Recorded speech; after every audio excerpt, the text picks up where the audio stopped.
สดใสแมกน้ำแย่นั้นมวลพฤกษาลานตาทั่วไปร่มเย็นอยู่ใต้บุญบารมีขององค์ปฐมกษัตริย์สามนักเทวีศรี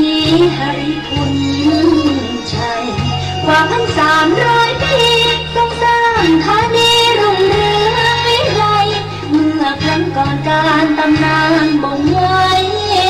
หริคุณชัยยิ่งใหญ่เหลือ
ไหวตีเคารพแก้ว3 ประการ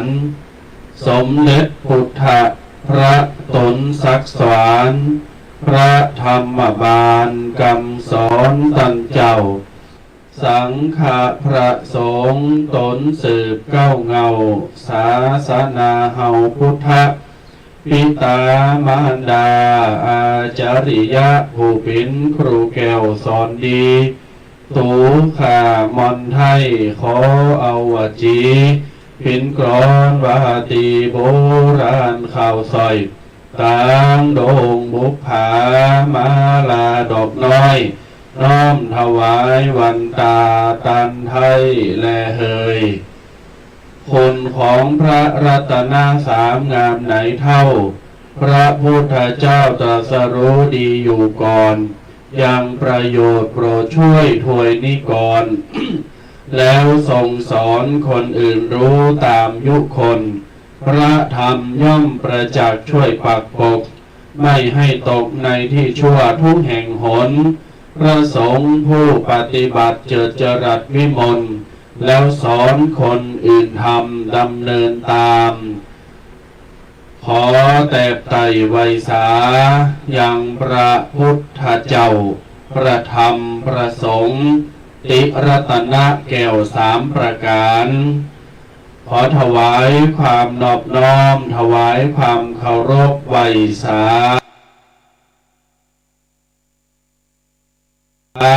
ยังพระมหาเถรานุเถระเจ้าคณะพระสังฆาธิการพระอาจารย์ภิกษุสามเณรทุกรูปด้วยความนอบน้อมด้วยความเคารพยิ่งขอเจริญสุขเจริญพรบรรดาญาติโยม สาธุชนพอออกแม่ออกพอขาวแม่ขาวตินจองห้องวัดพุทธศาสนิกชนทุกคนทุกท่านยินดีต้อนรับทุกคนทุกท่านเข้าสู่ในช่วงของรายการวาทธรรมกำยองอูจาภาษากำเมืองกำยองป่าสังละปูนเฮาเนอร์ดำเนินรายการผ่านคลื่นวิทยุ 104.50 เมกะเฮิรตซ์คลื่นความถี่ที่มีแต่บุญมีแต่บารมีสถานีวิทยุเพื่อการศึกษาพระพุทธศาสนาและวัฒนธรรม 104.50 วัดฝายหินจังหวัดเชียงใหม่มหาวิทยาลัยเชียงใหม่ดำเนินรายการโดยลูกพระอาตมภาพตุปีเควัดสะพุงน้อยอำเภอป่าซางเวงละปูนเนอร์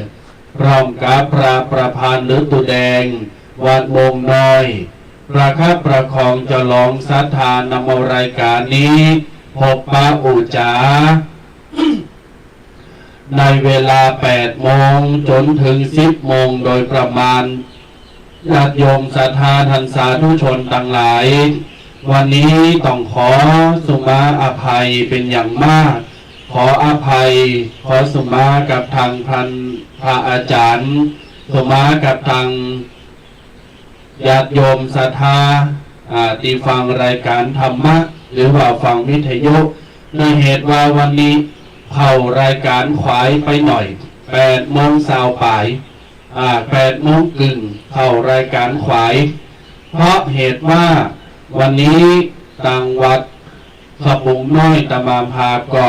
กำลังการเต้นกำลังเก่งการเก่งงานวันนี้ประหลงบ้านศรัทธาญาติโยมสาว30-40 กว่าคนกำลังประเดี๋ยวนี้ก็โน้กันอยู่วัดสะพุงน้อยอยู่เพราะว่ามาเกมสถานที่มากางเต้นจัดยากาจัดเกมงานประเพณีส่งน้ำที่จะถึงวันที่6และก็วันที่7วันจันทร์กับวันอังคารเดือนมิถุนายนทั้ง3 วันไปหน้านี่ญาติโยมก็ได้คุมงานแล้วก็ได้วางแผนได้เกมงานว่าจะเอาเต็นท์จะเอาโต๊ะจะเอาอย่างสถานที่อย่างต่างๆอาตมาก็เป็นในงานเนาะเป็นเจ้าอาวาสก็จำเป็นจะต้องอยู่ประคับประคองอยู่ควบคุมงานเพื่อให้มันเรียบร้อยโดยดีดังนั้นก็ขอสุมาอภัยตัวเนอญาติโยมศรัทธาท่านสาธุชนทุกคนทุกท่านรายการนี้ จัดขึ้นตั้งแต่วันเสาร์และวันอาทิตย์2 วันโดยกันเนอแต่ว่าในเสาร์อาทิตย์3 อาทิตย์ที่ผ่านมาประมาณ 2-3 เสาร์เราก็มาได้มาปะมาอู่มาจ้ามาได้ยินเสียงกันเพราะ โดยเหตุว่าตังสถานีได้แก้ไขจุดสัญญาณหรือว่าสายไฟบางอย่างแล้วก็แก้ไขให้มันเรียบร้อยดีงามตอนนี้ก็เรียบร้อยละนานแล้วญาติโยมศรัทธาพ่อแม่ศรัทธาต่างหลายท่านใดที่ฟังอยู่ทาง Facebook หรือว่าทาง YouTube ตลอดจนถึงทางสถานี104.50 หรือสถานีตีหับสัญญาณเสียงตามสายหอกระจายข่าวก็เชิญกันมาเปิดมาพอมาฟังมาชมมาถวายปันกำลังใจเนอะดูเจ้าป่าสังละโปน2 ตุนประคับประคองช่วยกันอู่กันจ๋าแล้วก็อยู่ช่วยกันฟังกันจนถึงเวลา10 โมงเนอะญาติโยมเนอะ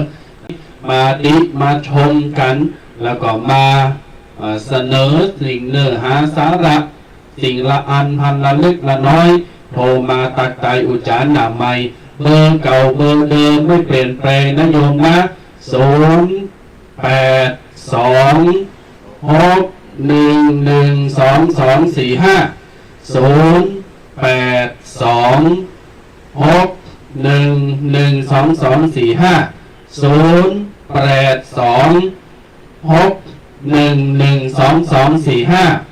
ก็เชิญญาติโยมศรัทธาเคร่งครังโทรมาเบิกเดินเนอร์ครึ่งชั่วโมงสุดท้ายก็จะเปิดสาย หน้าไมค์ครับบรรดาญาติโยมศรัทธาท่านผู้ฟังพี่น้องศรัทธาคนหนุ่มคนกำวันนี้เข้ารายการขวายเกรงว่าญาติโยมจะเข้าใจผิดไปตามๆกันว่าวันนี้เป็นหัตถบัจจักกรายการวันเสาร์ตุเจ้าป่าสร้างอีนะดังนั้นญาติโยมศรัทธาเก่งครั้งมาได้เนอร์ตอนนี้ก็จัดแล้วไผติพรใน Facebook ไผติพรในกลุ่มในYouTube หรือว่าพอฟังในวิทยุหรือว่าในสถานที่ต่างๆก็เชิญญาติโยมศรัทธาได้ฟังกันแล้วก็เป็นกำลังใจกันตลอดจนถึงมีหยังก็โทรมาปรึกษาหารือมามาจากันเห็นเบอร์1เมื่อย่ำเบอร์ลังหน้าไม้ฮักกัมนะย่ำเบอร์หน้าไม้0826112245เนื้อญาติโยมเนื้อก่อนแต่จะเข้าปกิณกะธรรมเนื้อหาสาระวาทธรรมกำยองตุเจ้าป่าสังญาติโยมวันนี้จะเอาวิธีการสร้างบุญบารมี10 ประการวิธีการสร้างบุญบารมี10 ประการ10 หัวข้อใหญ่ มามาจ๋าแบ่งปันกับญาติโยมโดยเหตุว่าเดินหน้าก็จะเป็นวาระของเทศกาลอาสาฬหบูชาหรือว่าเข้าพรรษากรกฎาคมพี่น้องศรัทธาวันเวลาผ่านไปไวเหมือนโกหกวันเวลาผ่านไปบัดนี้เราทำอะไรอยู่นี่ญาติโยมศรัทธาทั้งหลายก็เลยจะเอาปกิณกะไก่โตของเฮาเนี่ยเอาทำกันอยู่ถึงมือถึงวันเนี่ยญาติโยมนะ10 ประการนั้นยิ่งใหญ่บารมีทัศบารมีเนี่ยพี่น้องศรัทธาก็สามารถทำได้แต่ก่อนที่จะไปในเรื่องของ การสร้างบุญบารมี10 วิธี10 ประการปกิณกะธรรมวันนี้ก็จะขอประกาศอนุโมทนาแล้วก็เชิญชวนญาติโยมศรัทธามากินตาเนอร์แฮม2 วันสุดท้ายจะถึงงานประเพณีส่งน้ำอาทิธานในหูเหมือนบุรพาจารย์ของวัดสะพุงน้อยปีไหนมิเตอร์1ญาติโยมที่ได้เคยประกาศประชาสัมพันธ์บอกบุญไปก็ตั้งแต่นั้นมาก็มีญาติโยมหลายท่านหลายคนทั้งเป็นเจ้าภาพสังฆทานแล้วก็ได้รวมกันถวายปัจจัยถวายน้ำดื่มถวายน้ำปานะเป็นโฮงทานมีโยมอยู่จังหวัดลำปางท่านหนึ่งได้โทรมาเพิ่นได้ถวายปัจจัยรับปิ่นจับพามโฮงทานแต่ว่าเพิ่นว่าบ่ออกชื่อเนอะโยมแม่บ่ออกชื่อเนอะที่เพิ่นถวายปัจจัยโฮงทาน 3,300 บาทก็จะได้เอาปิ่นเขาเพิ่นห้องว่าผ้าไทยอันนี้เพิ่นถือทำผ้าไทย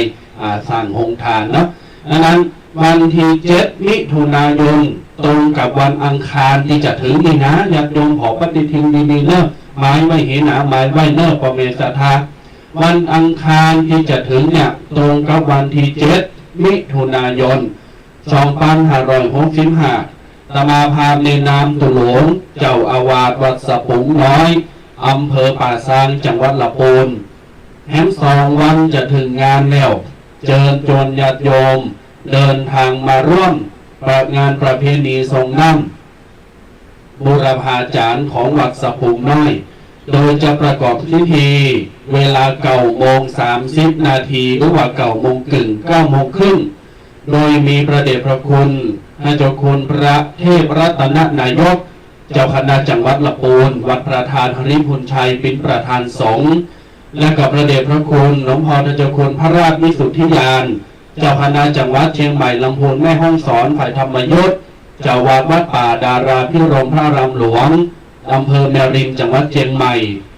พระเดชพระคุณหลวงพ่อเจ้าคุณพระพุทธบาทพิทักษ์เจ้าคณะอำเภอป่าซางวัดพระพุทธบาทตากผ้าและครูบาอาจารย์เกือบ30 รูปที่จะได้มาเป็น2 พิธีเมตตาในงานวันที่7 มิถุนายนวันอังคารนี้เนอะก็ขอเรียนเชิญญาติโยมมากินมักดานการตานหาครูบาอาจารย์อุทิศถวายน้อมบูชาคุณแด่ผู้มีพระคุณในการนี้หากญาติโยมจัดมาก็ยินดีและอนุโมทนาเนอะพี่น้องศรัทธาการนี้ตมาภาพถือโอกาสบอกบุญประชาสัมพันธ์ครั้งสุดท้ายและท้ายที่สุดของงานเนอะครั้งสุดท้ายและท้ายที่สุดของงานตอนนี้ตมาภาพเปิดบุญเปิดบุญด่วนรับเจ้าภาพผ้าปังสุกุลรับเจ้าภาพผ้าปังสุกุลจำนวน30 ผืนผืนละ100 บาทเจ้าภาพผ้าปังสุกุลจะได้ทอดอุทิศถวายแด่บุรพาจารย์พระมหาเถระที่มรณภาพไปอดีตเจ้าอาวาสของวัดสะพุงน้อยก็สร้างห่างแผงยังวัดวาอารามมาไผติเมตตามีจิตศรัทธาจะหาปินเจ้าภาพผ้าบางสุกุล30 ชุดชุดละ100 บาท30 ชุดชุดละ100 บาท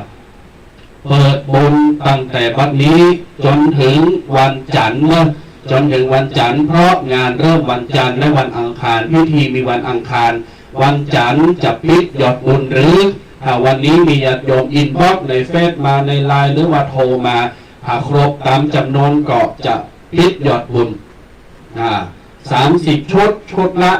100 บาทก็ญาติโยมศรัทธาเจิญมากินมักดานอุทิศถวายสั่งบุญบารมีโดยการเนื่อญาติโยมเนื่อบุญบารมีไม่มีขายถ้าท่านอยากได้ก็ต้องขวนขวายต้องทำเอาเอง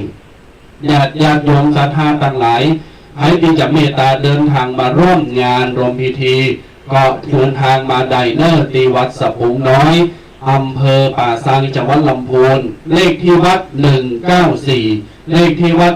194เดินทางมาไดเนอร์วันที่7 มิถุนายน 2565ว่าเต่าแต่นั่นทันใดจะออกโครงการจะปินกับเข่ากับป๋าปินน้ำหวานน้ำดื่มน้ำปานะมันร้อนอากาศร้อนอากาศไวต่างหลายมีจิตศรัทธาก็ติดต่อมาได้เบอร์หนึ่งตมาภาพจะบอกเบอร์ตมาภาพเบอร์ส่วนตัวเวลาญาติโยมต้องการจะหาปิ้นเจ้าภาพหรือจะมาลงงานอันใดอันหนึ่งก็โทรมาได้เมื่อญาติโยมจะแจ้งสายหน้าไมค์ก็ได้เนอะตักไตหน้าไมค์โหลดประชาสัมพันธ์อุจากันได้ท่านใดจะออกโครงการก่อปากันมาได้เนอะท่านใดมีจิตศรัทธาจะถวายน้ำดื่มน้ำเปล่าเป็นแพ็คเป็นขวดเป็นลังเอามาออกโครงการเอามาถวายตัวเจ้าพระเนรหรือเอามาเลี้ยงแขกผู้มีเกียรติญาติโยมศรัทธาผู้ใจบุญต่างหลายน้อมอนุโมทนาทุกคนทุกท่านเนอะจะไปลืมเนอะเปิดรับเจ้าผ้าบางสุกุล30 ผืน30 ชุดชุดละ100 บาทชุดละ100 บาทอนุโมทนาเนอะอาละญาติโยมศรัทธาต่างหลายก่อนแต่จะเข้าประกิณกะหัวข้อธรรมสร้างทศบารมี10 ประการ10 ข้อก็จะได้นิมนต์ตุปีแดงตักตายอุจากับญาติโยมศรัทธาแล้วก็เข้าสู่ประกิณกะหัวข้อธรรมต่อไปขอเชิญญาติโยมศรัทธาได้เง่งหูได้ปรับ ความคิดได้ปรับสมาธิอยู่กับโต๊ะเก่าอยู่กับครอบครัวตั้งจิตตั้งใจฟังเนอะ 10 นิ้ววันตาก็กราบไหว้สา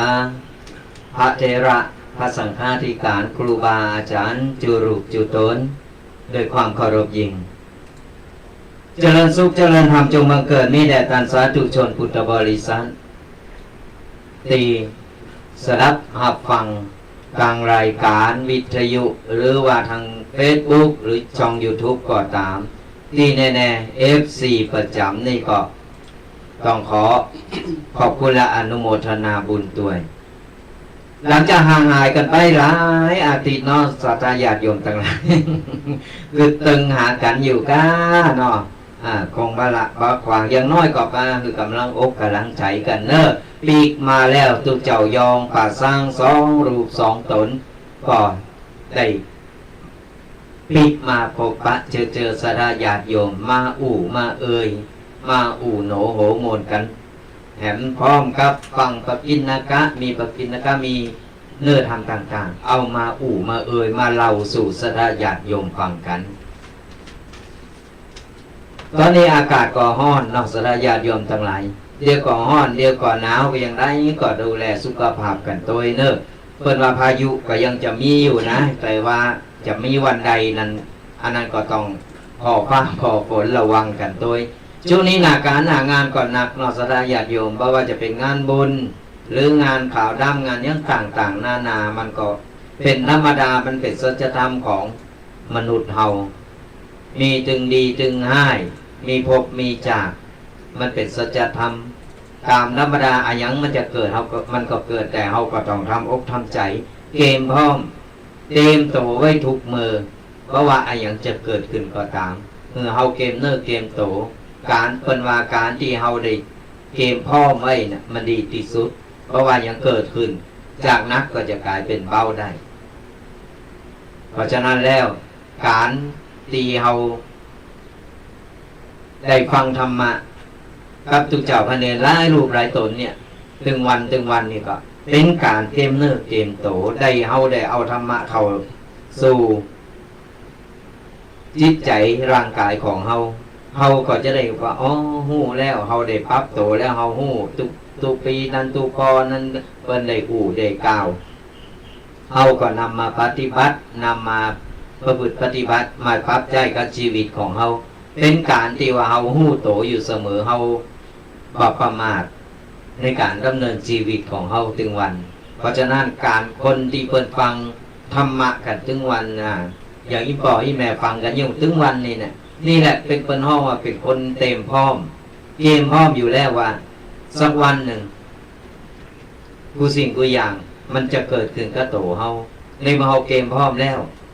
เพื่อถึงวันนั้นมาปุ๊บเฮามีกูสิ่งกูอย่างพร้อมแล้วเพราะฉะนั้นแล้วเนี่ยเฮาบ่ดีประมาทและก็เฮาก็ต้องเต็มพร้อมที่จะสู้เพราะว่าอันยังจะเกิดขึ้นก็ตาม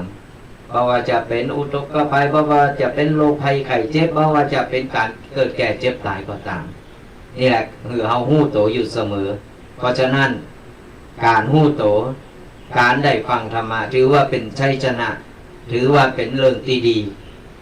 ไผที่บอกฟังธรรมะเพิ่นบ่ฮู้หรอกว่าอันหยังจะเป็นเนี่ยได้เพิ่นบ่ฮู้เพิ่นแล้วก็เพิ่นบ่ได้เตรียมโตมันก็เลยเพิ่นเฮาว่าประมาทในการใช้ชีวิตเอาล่ะศรัทธาญาติโยมทั้งหลายวันนี้เข้ารายการจ้าไปนอกกายตีทุกพีเคเพิ่นได้เกินไว้แล้วว่าช่วงนี้เพิ่นเกมงานกันที่วัดสะพุงน้อยที่วัดมงน้อยก็มีเหมือนกันก็เป็นงานข่าวดำเนาะเป็นงานข่าวดำก็เป็นอย่างที่บอกอันยังจะเกิดขึ้นมันก็เกิดแต่เฮาต้องพร้อมเฮาต้องเกมพร้อมอยู่เสมอ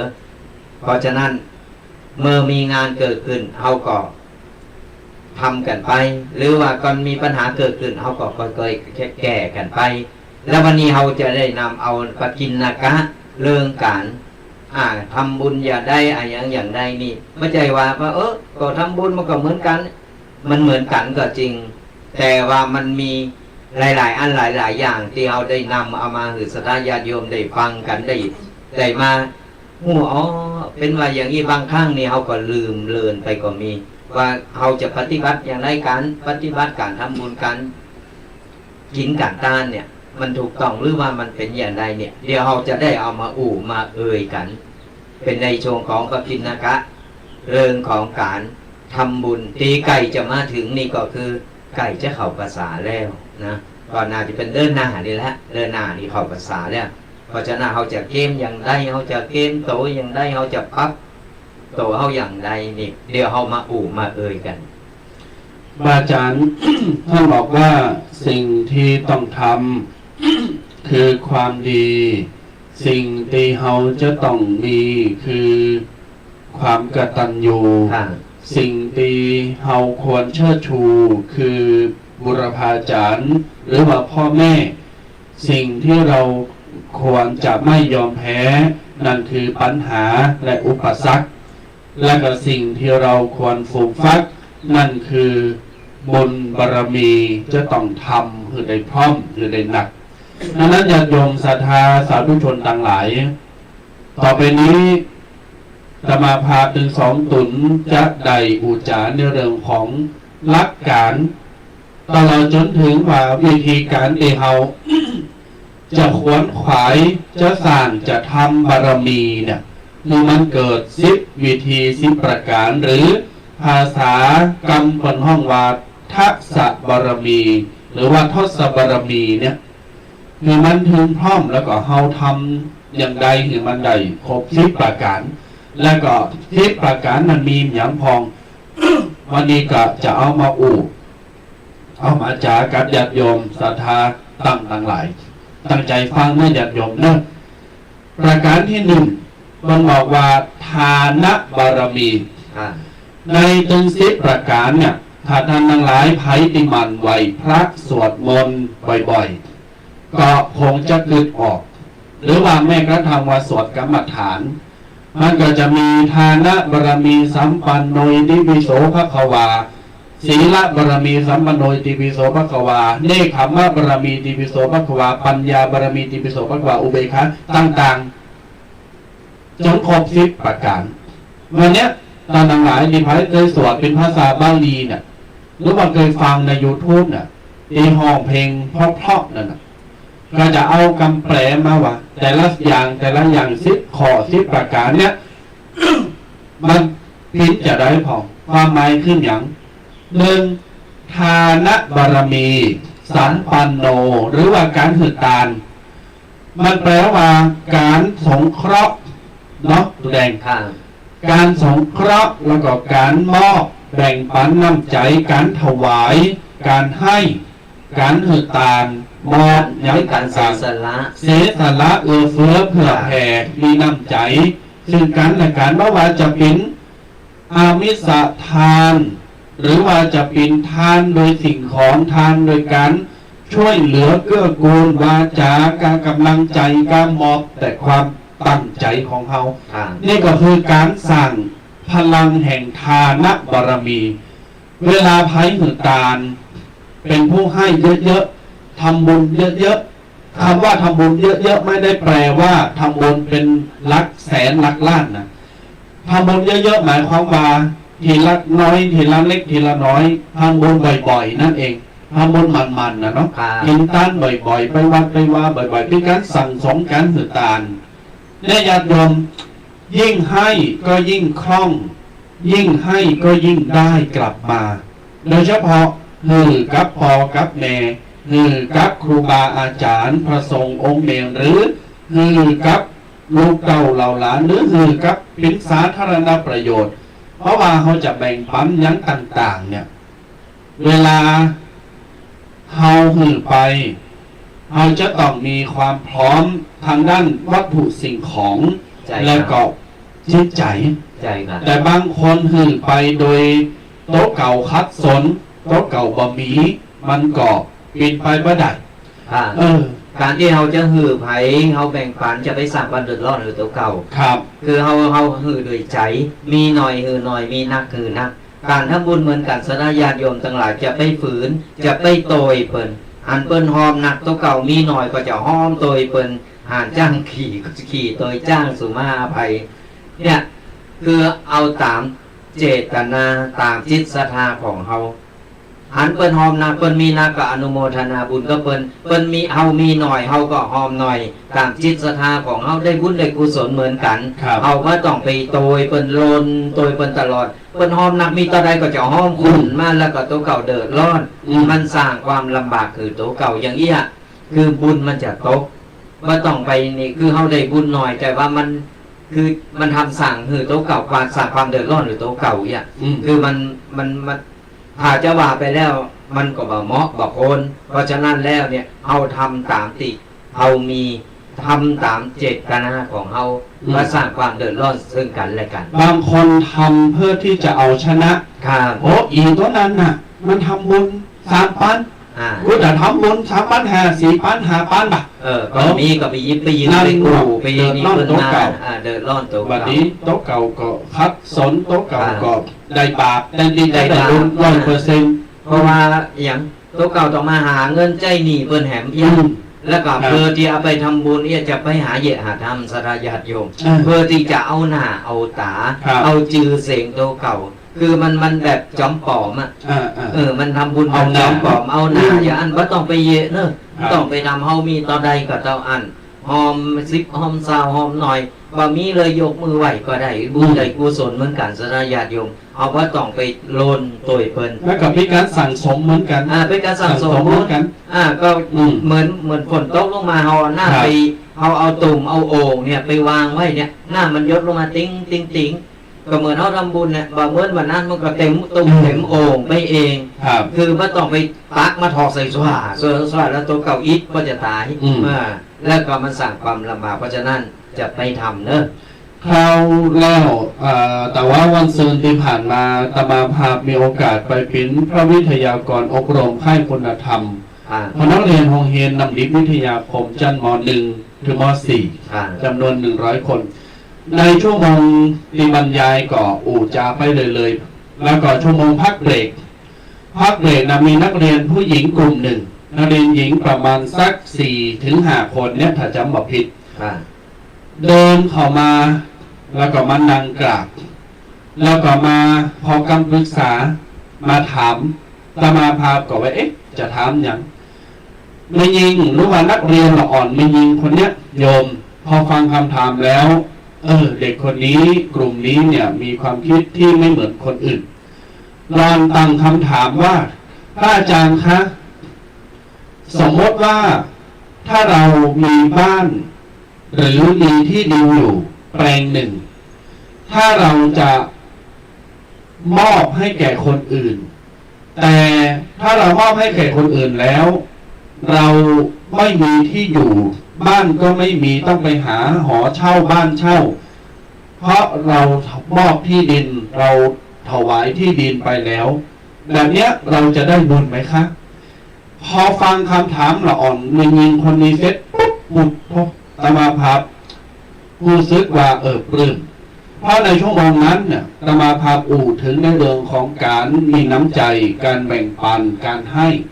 แล้วก็มีกิจกรรมกลุ่มหลายๆอย่างละอ่อนก็ตั้งคำถามมาอันนี้เป็นคำถามที่ละอ่อนม.4 มัธยมศึกษาปีที่ 4นะตุแดงญาติโยมศรัทธาตั้งคำถามก็ถือโอกาสบอกกับญาติโยมเพราะไหนๆก็ในหัวข้อทานบารมี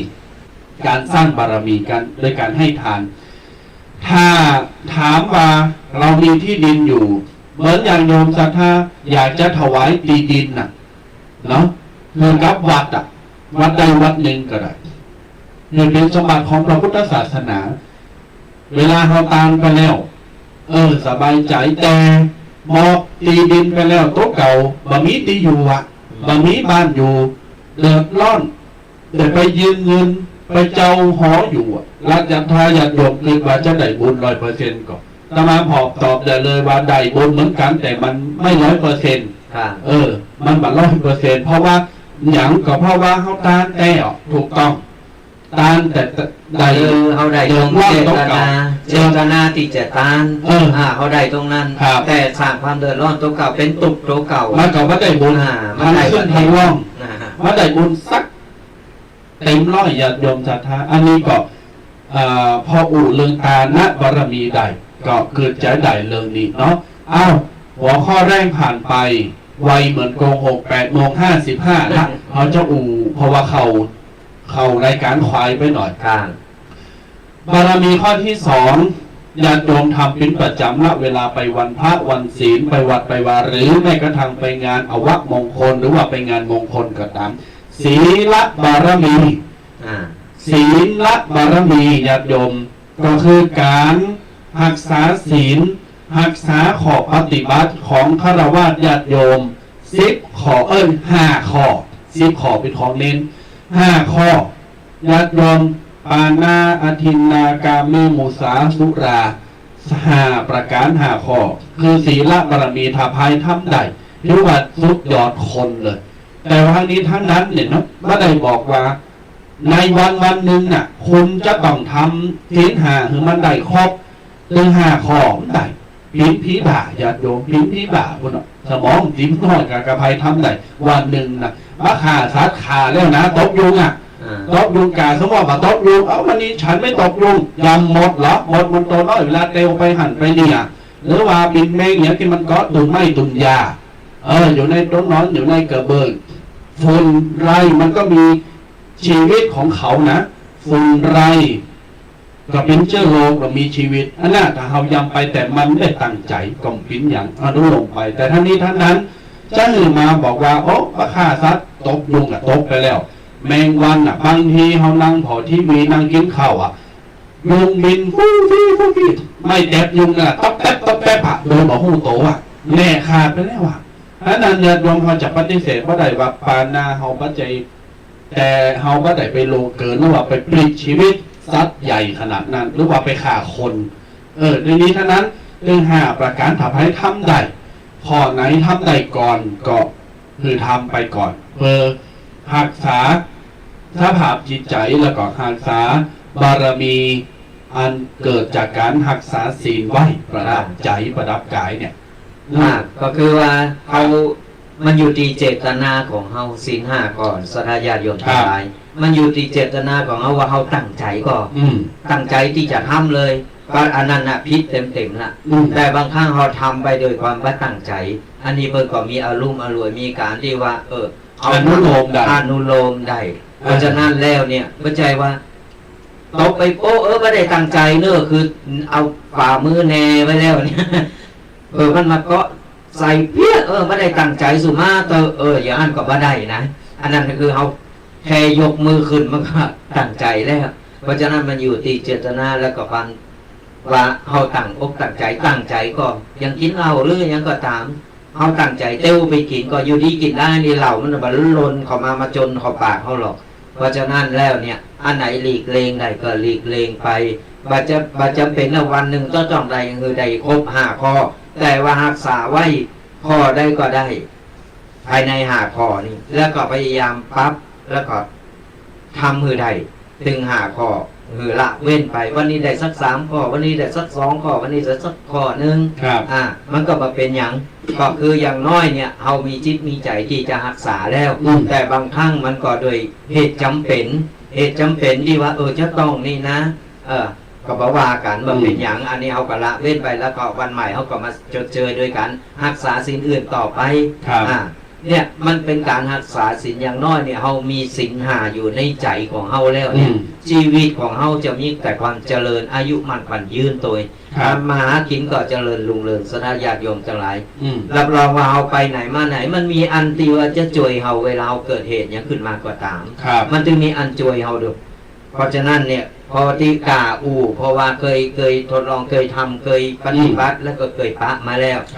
ว่าเขาปฏิบัติแล้วเนี่ยมันได้ดีก็ตัวเขาใครบ่ลองบ่ฮู้นะก็เรามาเดี๋ยวก็ไปอันลองพอเถอะลองปฏิบัติดูเราจะฮู้เองใครบ่ลองก็บ่ฮู้เหตุมาเกิดก็ไผเนี่ยเขาบ่ฮู้ว่ามันเป็นอย่างไรความรู้สึกเป็นอย่างไรเขาอธิบายบ่ถูกเขาต้องพิสูจน์เองเขาถึงจะฮู้เองเหมือนอย่างเพิ่งเป็นโควิดพิษจะได้อย่างแล้วลองพิษพอเราเหมือนกันเดินขึ้นเดินลงความรู้สึกเป็นอย่างไรนี่คือศีลบารมีเกิดจากการรักษาศีลข้อวัดปฏิบัติอย่างโยมข้อที่3เนกขัมมะบารมีนี่คือการปฏิบัติธรรมบารมีเกิดจากการปฏิบัติธรรม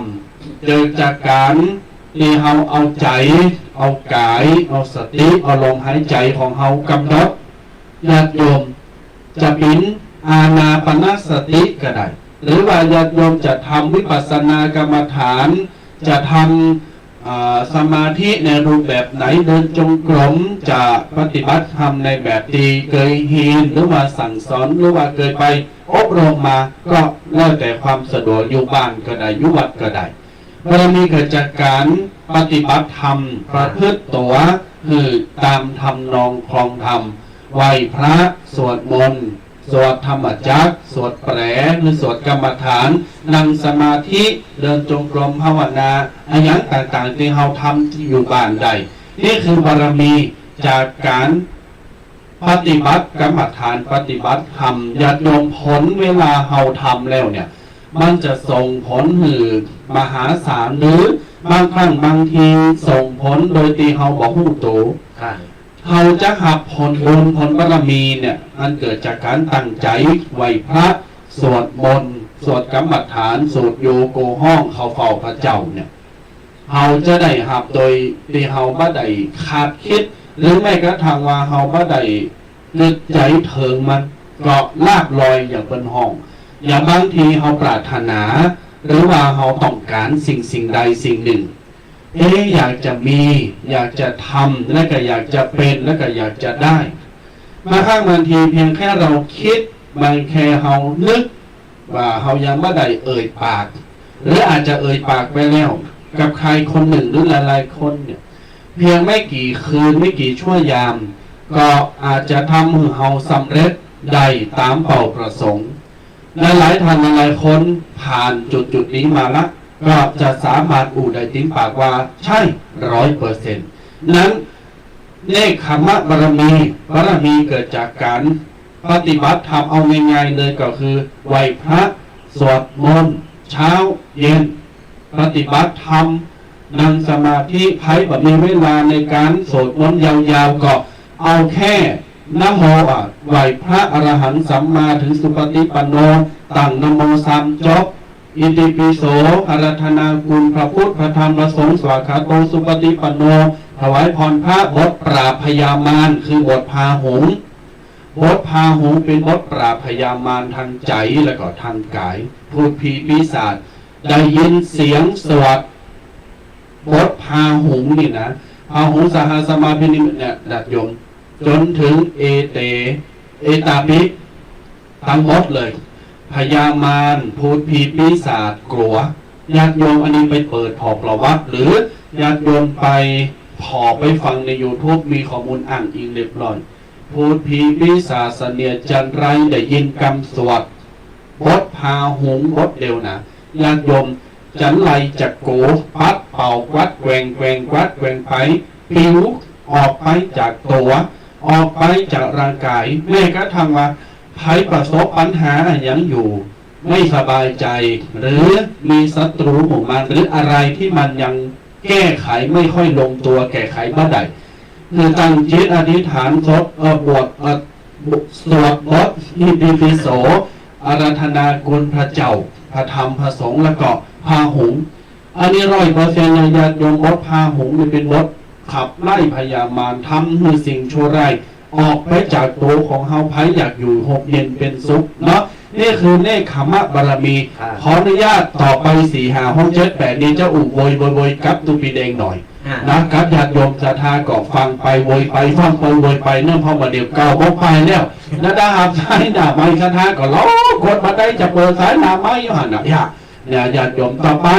ข้อที่5ข้อที่4บารมีข้อที่4อันนี้สำคัญปัญญาบารมีเมื่อเฮามีทานบารมีแล้วคือทานน่ะพอ2เวลาเฮารักษาศีลแล้วเฮาไปนั่งสมาธิสวดมนต์สวดโยโกห้องปฏิบัติธรรมน่ะไหว้พระสวดมนต์น่ะทำให้เฮาเกิดปัญญาเห็นนะปัญญาจะตามมาปัญญาบารมีเกิดจากการที่เฮาทำปฏิบัติทุกสิ่งทุกอย่างพร้อมใช้งานเวลาเราทำเวลาเราเรียนรู้หรือว่าเราศึกษาอย่างต่างๆก็จะเกิดปัญญาเกิดความรู้เหมือนกันเนาะกับที่เราเห็นหนังสืออย่างที่ดูแดงว่าแต่เจ้า ใครทำคนนั้นก็จะหู้โดยตัวเก่าโดยตัวเอง ค่ะ ถึงแม่จะถามด็อกเตอร์การเป็นซิกด็อกเตอร์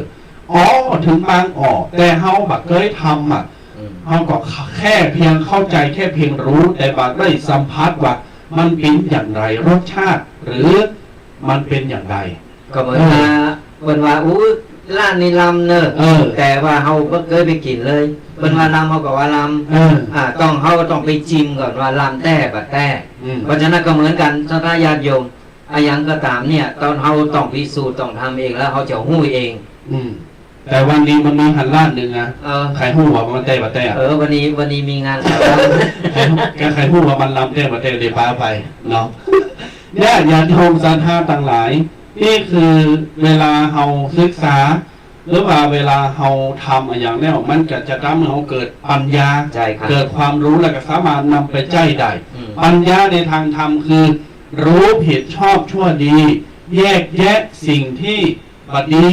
แยกแยะสิ่งที่เฮามันเข้ามาถาโถมทำให้เฮาสับสนเนี่ย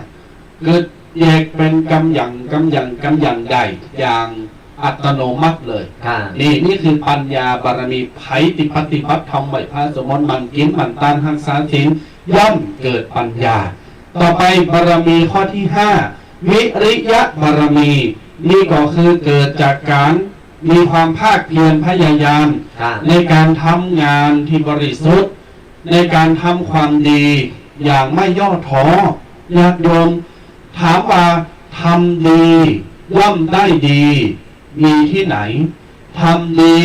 ได้ชั่วมีถงไปได้ว่าตุแดงสมัยบัดเดียวเป็นว่าอันนะก็พูดสมมติแต่ก็ข้าทำดีหิมตายเนี่ยบาตัวนั้นมันจีดีเนี่ยแล้วมันยังถูกหวยตุแดงจะตอบว่าหรออันนี้มันเป็นบุญเก่า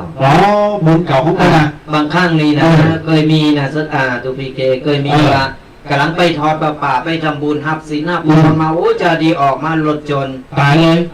บางคนก็พิการบางคนก็ตายในหมู่คณะมันเกิดจากอย่างฮะคือบุญใหม่ที่เราทำเนี่ยคือเราสั่งสมมาไว้สั่งสมมาไว้แต่กรรมเก่าของเราที่สั่งเอาไว้เมื่อหลายภพหลายชาติเนี่ยยังมีอยู่เรายังใจกรรมเก่าบ่หมดเลยเพราะฉะนั้นเพิ่นถึงบอกว่าเขาเกิดมามีครบ32ประการคือเขามันทำคุณงามความดีเนอะคือมันทำคุณงามความดีเอาทับถมไอ้กรรมเก่าที่เขาสร้างติดต่อเข้ามาเนี่ยคือมันลดน้อยถอยลงไปคือมันล่างกันเมื่อไรแต่ว่าเอาสร้างบุญขึ้นไว้หนักๆเนี่ยบุญเก่ามันทวีคูณขึ้นติ๊กมันกองขึ้นไอ้บุญไอ้กรรมเก่าที่ติดต่อเข้ามาเนี่ยมันก็จะเบาบางลงไปมันจะหยอบลงไปเพราะฉะนั้นแล้วเนี่ยว่าต้องว่าทำดีได้ดีมีที่ไหนทำดีมาตลอดบอกเคยได้ดีเลยคนนั้นเป็นคนเนี่ยยังอายุยืนเนี่ยคือบุญเก่าเพิ่นมีแต่ว่าจารย์นี่เพิ่นกลับเพิ่นมาเพิ่นตรงนั้นค่ะเพิ่นมาสั่งสิ่งบดีมาสั่งกรรมใหม่ขึ้นมานั่นแหละเพิ่นจะไปใจแห่งกรรมหนึ่งแต่ว่าตอนนี้ใครที่ทำคุณงามความดีไว้ไม่ต้องท้อทำไปเถอะทำแล้วไม่ต้องไปหวังว่าทำวันนี้ปุ๊บจะต้องได้วันนี้เลยคือมันไม่ได้ส่งผลในวันนี้แต่ยิงเขาทำบ่อยๆทำหนักๆเนี่ยมันล่นขึ้นมันจะส่งผลเร็วสั้นครับเพราะฉะนั้นเนี่ยสั่งสมไปเติบบุญสั่งสมทีละเล็กละน้อยทำไปอายุมันก็เป็นบุญทั้งนั้นอยู่บ้านก็เป็นบุญคิดดีอู่ดีทำดีนี่ก็เป็นบุญอยู่กับบ้านกับเจ้าเขาก็ไปคิดให้ไปอย่างไผบุญหมู่นี้สั่งสมไปเรื่อยบุญเก่ามันจะลดน้อยถอยลงไปมันจะเบาบางลงไปแล้วบุญใหม่ของเฮาเนี่ยมันจะทวีคูณขึ้นมาแล้วก็จะส่งผลถึงเฮาในจานนี้หรือจานหน้ามันจะติดถอยหอยตามเฮาไปแหมก็ว่าจะว่าทำจานนี้ปุ๊บจะต้องได้ประเดียวนี้เนอะไปใส่20 บาทแล้วก็ไปบนขอได้เดือนวันที่1เนอะมันก็เป็นไปไม่ได้มันอยู่ที่บุญเก่าเฮาสั่งสมให้หนักเท่าใดมันได้ส่งผลถึงเฮาได้ตึงวันเนี่ยบางคนนี่เก่งมาเลยเกเรแต่รวยเพราะว่าบุญเก่าเพิ่นช่วยอยู่มันหมดบุญเมื่อใดนั่นแหละเพิ่นจะรู้สึกเองแต่บางคนมันในขณะเดียวกันก็สามารถใช้บุญใหม่ที่ทำณปัจจุบันใจคือหันผลได้อย่างทันตาได้รวดเร็ว อันนั้นคือบุญเก่าเป็นเบาบางลงไปแล้ว ครับ เป็นสั่งสมบุญบารมีจากนี้ไว้หนักเป็นสั่งไว้หนักเป็นส่งผลเร็วสังเกตพอไผ่ตีชอบทำบุญบริจาคหรือว่าชอบไปกินไปตานไปเลี้ยงโฮงทานหรือว่าหนังต่างๆเมื่อมักจะได้โจงได้ลาบแล้วก็มักจะอุดมสมบูรณ์อุดมสมสุขบักคัดบักสนบักคนบักแค้นบักต่ำกว่าคนบักจนกว่าไผ่สังเกตพอเพิ่นจะมีโจงมีลาบนี่คือบุญเก่าเพิ่นลืมหมดแล้วก็เพิ่นสร้างบุญใหม่ในภพเนี้ยมาเรื่อยๆบุญก็เลยทังถมล้นออกมาสั่งสมให้เพิ่นได้รับส่วนบุญนี้คือเพิ่นทำด้วยความเจตนาแล้วก็จิตใจของเพิ่นออกมาจากใจของเพิ่นโดยในการว่าตั้งใจจะวันนี้มีงานหันงานนี่จะไปออกตาจะไปทำบุญตุเจ้าเพื่อจะมานี่คือความตั้งใจอันนี้บุญเกิดแล้วแล้วยินเฮาได้กระทำแหมบุญก็ทวีคูณขึ้นมาแหมและไอ้กรรมเก่ามันจะลดน้อยถอยลงไปแล้วก็มันเหลือหน่อยปุ๊บเนี่ยบุญส่งผมเฮาส่งผลขึ้นมาปุ๊บนี่เฮาพอใจหันผลบุญในจากนี้เลยทันตาเลยครับดังนั้นญาติโยมศรัทธาต่างหลายเรื่องกรรมเรื่องเวรเนี่ยมันก็อาจจะส่งผลหือทันตาตัวก็มีไม่ต้องรอจากหน้าก็มีนะญาติโยมก็เช่นว่ามีในอดีตการเนี่ยมีพระสงฆ์อยู่รูปหนึ่งก็ปฏิบัติศีลธรรมกรรมฐานหรือว่าจริยวัตรหรือกิจวัตรเป็นปกติทั่วไปวันหนึ่งมีโยมท่านหนึ่งอุบาสิกาเป็นแม่หญิงนะเกิดความไม่พอใจแล้วก็บัชชอบหมายความว่าบัชชอบขีนาพระสงฆ์รูปนี้นี่ในอดีตที่เกิดขึ้นปัจจุบันก็มีนะปัจจุบันก็มี แต่ทำให้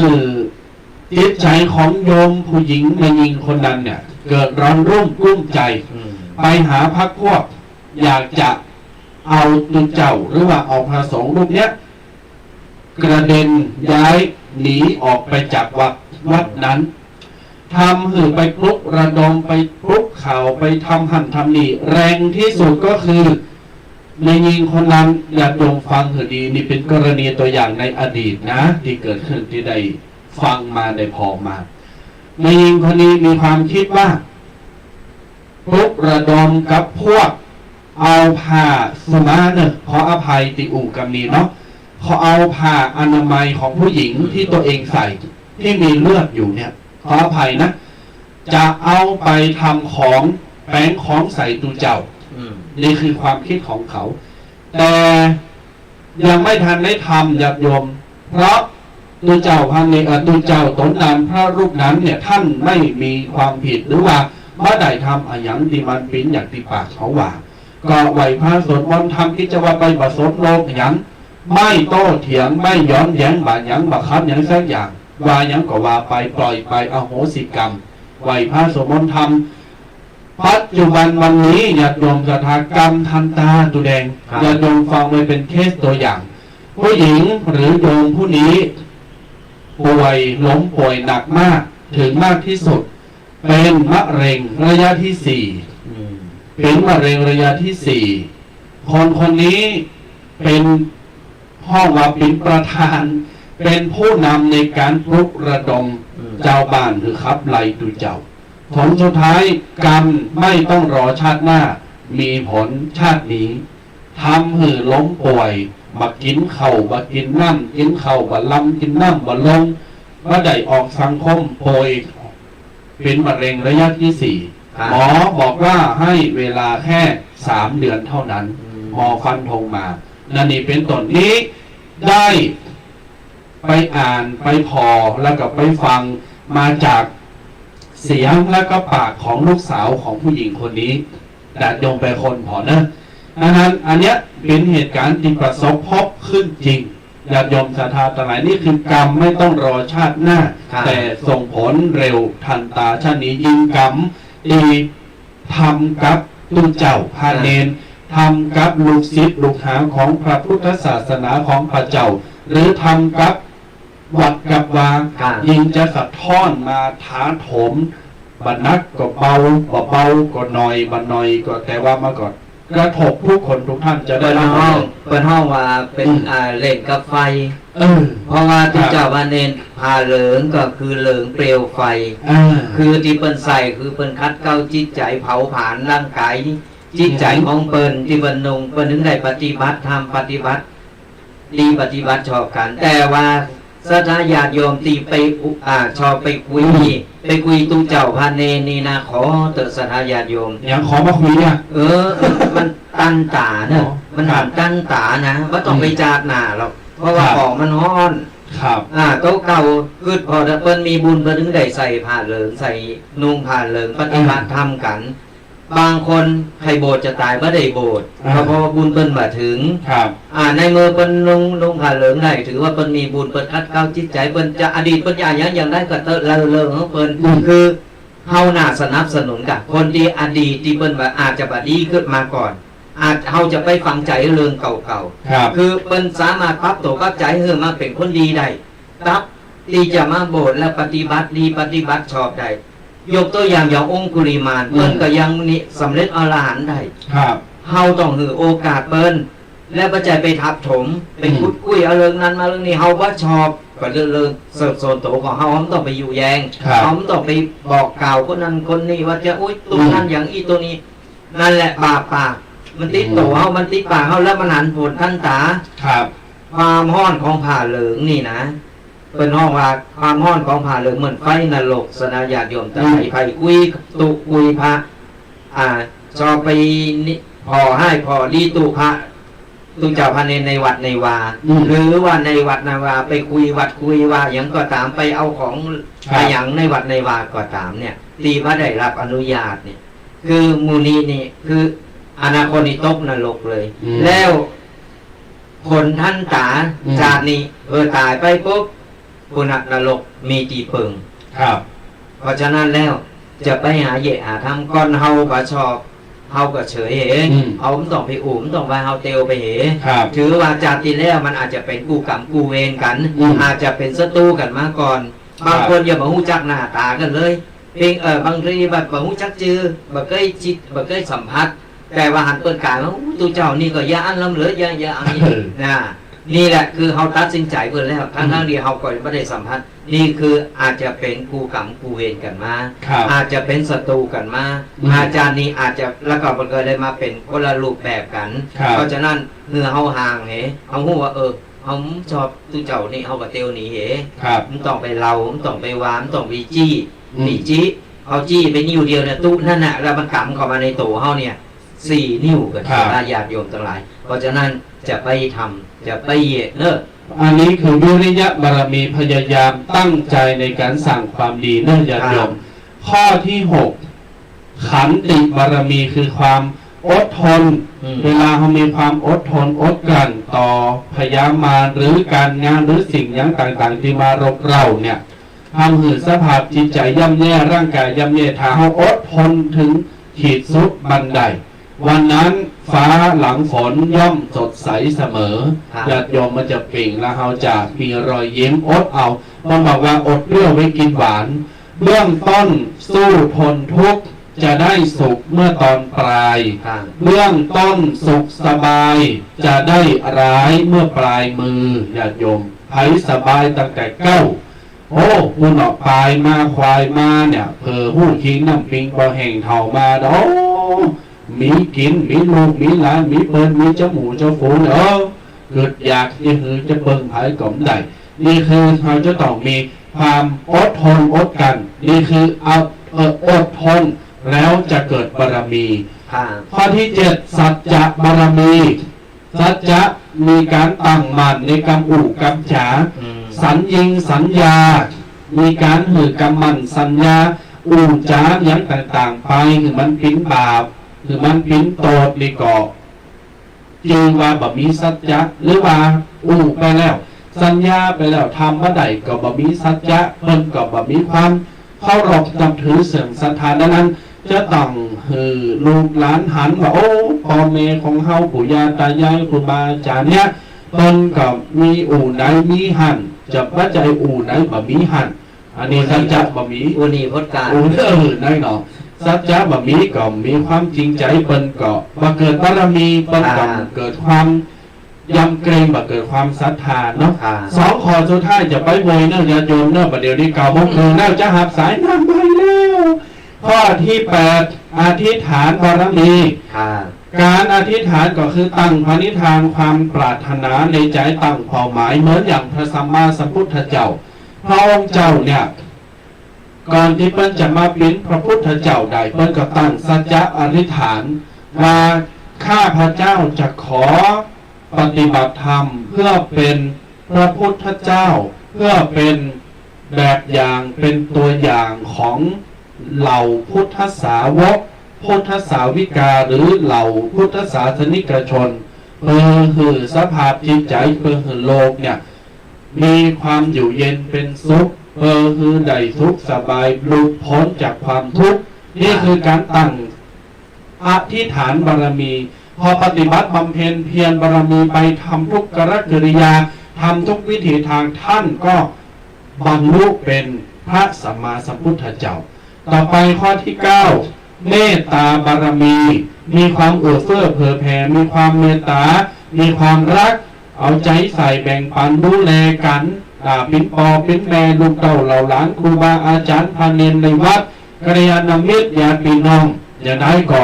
หือหักกันแบ่งกันมีความเมตตาเวลาเฮาหักกันแบ่งกันมีเมตตาแล้วจะเกิดบารมีอย่างแท้จริงแต่ต้องทำอย่างต่อเนื่องข้อที่10อุเบกขาบารมีอุเบกขาบารมีคือการปลดปล่อยการวางเฉยวางตัวเป็นกลางบ่ไปเอาใจเอาความคิดเอาตาของเฮาไปโฟกัสหรือไปจับจ้องอยู่สิ่งที่มันบัดดีบัดงามหรือพวกใดพวกหนึ่งฝักใดฝักหนึ่งคณะใดคณะหนึ่งบ่ได้นี่เป็นต้นนี่คือทั้งหมดทั้งมวลของบารมี10ตัดบารมี10ประการซึ่งพระพุทธองค์และครูบาอาจารย์อันมีครูบาเจ้าศรีวิจัยท่านได้บำเพ็ญมาแล้วอย่าจงเป็นตัวอย่างคือลูกเต่าเหล่าล้านนโมเฮาได้หันกันแล้วก็นำไปทำนำไปปฏิบัติเอาละ9:22 นาทีตอนนี้รายการว่าพระธรรมกำยองตุเจ้าเคตุเจ้าแดง2 ตนเนอเปิดสายหน้าใหม่แล้วตอนนี้เปิดสายหน้าใหม่ละเนอท่านใดจะโทรมาอุจาปรึกษาหารือนำเสนอแล้วก็รายงานโตว่าอยู่ที่ไหนฟังปิ้นจะได้เข้าใจกาว่าเข้าใจฝนตกฟ้าห้องแดดตกลมลงคาสัญญาณชัดประชัดฟังแล้วโมนจิตมนใจรายงานโทรมาได้เบอร์โทรศัพท์หน้าใหม่เบอร์เก่าเบอร์เดิมเนอญาติโยมเนอเบอร์เก่าเบอร์เดิมเพิ่มเติมคือความรักของตุเจ้าเบอร์หน้าใหม่ดังนี้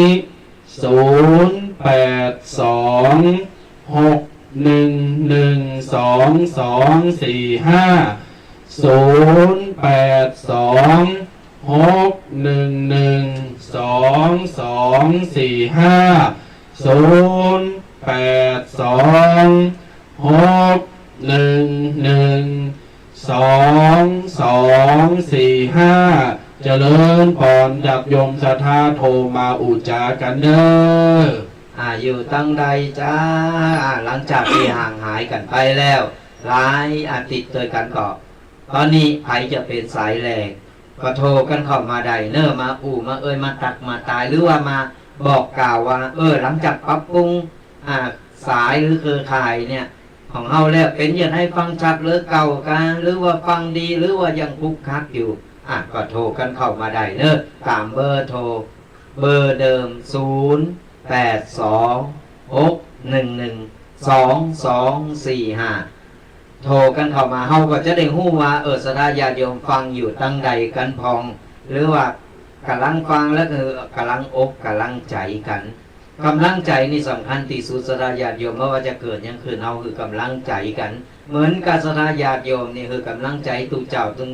หลายรูปหลายตนพระนักจัดรายการหรือว่าพระนักจัดรายการหลายรูปหลายตนก็คือกำลังใจศรัทธาญาติโยมกันต่างคนต่างคือกำลังใจโดยการโทรมา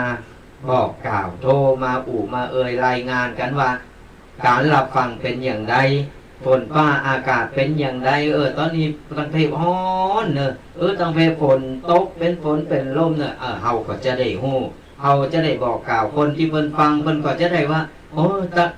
จะเดินทางไปที่หันไปรู้ระวังเนอะฮ้อนเนอะระวังเนอะฝนตกนี่เป็นการบอกกล่าวเราสู่กันฟัง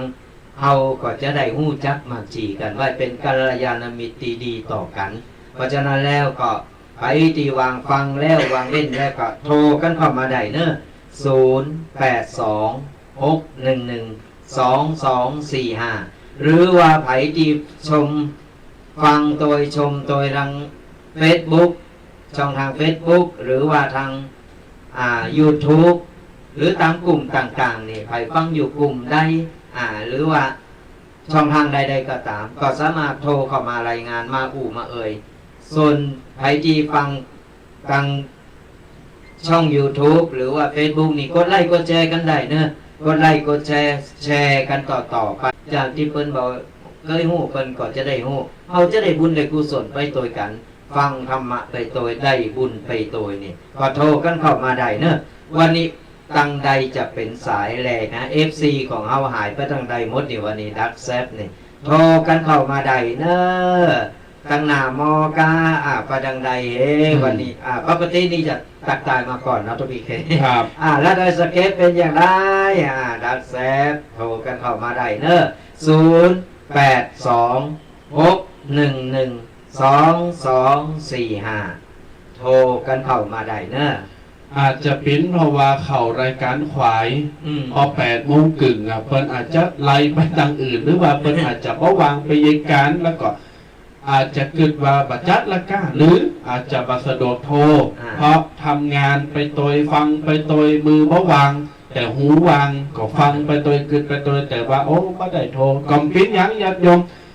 กันไปฟังกันไปแต่ถ้ามีเวลาสะดวกก็ตักตายโทรมาได้เนาะเขาก็ใครได้ยินเสียงญาติโยมคณะศรัทธาญาติโยมเหมือนกันนะเพราะว่า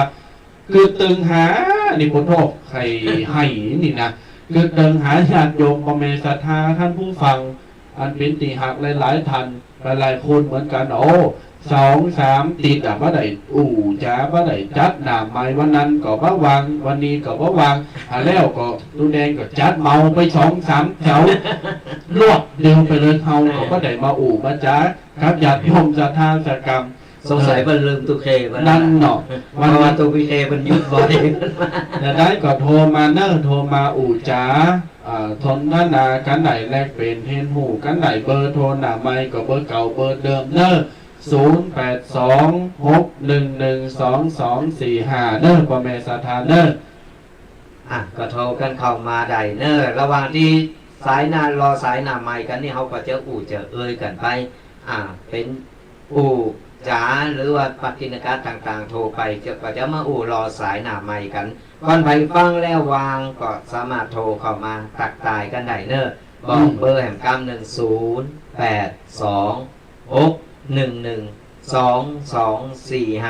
โทรมามาหรือว่า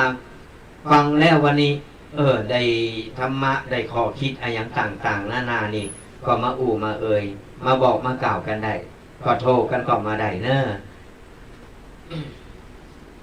พ่อแม่ศรัทธาสาธุชนทั้งหลายเป็นนี้อินดูจุเจ้านางกัน2คนพี่น้องจะห้ามโทรมากันแล้วก็อย่างได้ก็ขอสุมาอภัยที่เขารายการควายเนาะก็โดยภารกิจในหลายอย่างตึงบงน้อยก็มีข้าวดำงานศพงานสากกวาดเพลวัดเพลวาแล้วก็สะพุงน้อยก็มีเกมการเกมงานอย่างงานประเพณีส่งน้ำนั้นญาติโยมศรัทธาทั้งหลายไก่ขาวสามาแล้วไก่ขาวสามาแล้วในเดือนกรกฎาเนาะกรกฎาคมก็เกมเนอเกมโตมากไปกว่าเกมเนอเกมโตก็จะต้องเกมใจเนาะเกมสภาพจิตใจตาวาสาเนี่ยปี65เนี่ยตั้งใจไว้เลยวาสานี่กังวาสานี่ค่ะไปนอนวัดนี่นะเพราะว่าบางทีเป็นบางวัดไปก็มีการนอนวัดอยู่นะวันนั้นเนี่ยทุกวีเควันนั้นไปประชุมเนาะครับในเมื่อทุกวีเคเรื่องนี้มาในที่ประชุมเพิ่นก็กันเนอะประเดี๋ยวนี้นะ เพิ่นจะกลับมาอีกครั้งหนึ่งโดยการรณรงค์หรือคนไปนอนวัด ครับ ในข้อภาษานี่สนาญาติโยมทั้งหลายไปที่ฟังรายการอยู่ก็มันเป็นแบบบะเก่าบะเดิมเนาะโดยการจีวาโอ้ยวันโกนนี่ก็ไปกันละหอบผ้าหอบศาสตร์หอบเซอร์กันไปปฏิบัติธรรมไปโสดมนต์ไปสนทนาธรรมกับตุเจ้าพันเนนกันในวัดในวาโดยการไปฟังธรรมหรือว่าไปนอนวัดกันในการเข้าภาษาเนาะเพราะว่าตอนนี้เพิ่นมีนโยบายรณรงค์แล้วว่ามีนโยบายสั่งมาเพราะว่าวันนั้นไปประชุมทางวัฒนธรรมเพิ่นก็แจ้งมาแล้ว แล้วก็ทางคณะสงฆ์ฝ่ายผู้ใหญ่นี่เพิ่นก็แจ้งกันมาแล้วว่าอบตหรือว่าคณะสงฆ์เนี่ยช่วยกันรณรงค์โจรคนนอนวัดครับแต่ว่าในบางพื้นที่เปิ้นก็มีอย่างเช่นว่าอำเภอป่าซางละโพนนี่ก็มีตำบลแม่แรงตำบลแม่แรงอย่างเช่นวัดเกาะโมงวัดป่าบุกวัดแม่แรงวัดป่าเฮงก้องงามป่าแดดบกป้านแล้วก็หนองเงือกามอย่างหลายๆวัดในตำบลแม่แรงป่าซางเนี่ยเพิ่นก็นอนกันจนถึงต้องฮอดปีนี้นะบางวัดเนี่ยมีคุณเฒ่าคุณแก่นอนประมาณสัก20-30แต่บางคนเพิ่นก็ลมหายใจจากไปก็ลดน้อยถอยไปคนใหม่เพิ่นก็เข้ามาแทนก็มีอยู่แต่ปัจจุบันก็มีอยู่แต่บางพื้นที่นี่บ่มีไปละอย่างตั้งมงน้อยสะพุงน้อยอย่างตั้งพีนี่อาจจะบ่พอเคยมีละบ่มีเลยน่ะบ่มีคุณมานอนวัดแล้วก็ญาติโยมตั้งเจียงใหม่พ้องก็อาจจะมีเพราะว่าส่วนมากญาติโยมจะไปในวัดที่เป็นสาขาปฏิบัติธรรมกรรมฐานเช่นวัดพระธาตุเจ้าจอมตองหลวงปู่ทองวัดพระธาตุหริพุนชัยวัดดอยสุเตปแล้วก็หลายๆที่เป็นสาขาปฏิบัติธรรมวัดลำเพิงตะโพธารามวัดเจ็ดยอดวัดเจดีย์หลวงอย่างต่างๆเนี้ยเพิ่นก็จะพากันไปกันแต่วัดภูธรหรือว่าวัดตังรอบนอกเนี่ยอาจจะไม่ค่อยมีญาติโยมในพื้นที่หรือว่าตังนอกไปแต่อนุโมทนากับญาติโยม ในกุศลจิตที่ได้ตั้งใจตั้งโตเป็นพุทธมามกะอย่างแท้จริงที่นี่อุถึงในวาสาปีนี้เนี่ยเนาะตุกีแดงว่าอยากจะขอเมตตาญาติโยมได้ปวารณาแม่ว่าอาจจะบ่พร้อมในการนอนวัดเพราะว่าเดี๋ยวนี้ลูกหลานมันหลายลูกหลานมันหลายเอามาละเอามาควางมาไว้ปู่ย่าตายายเล่งก็ปอมัน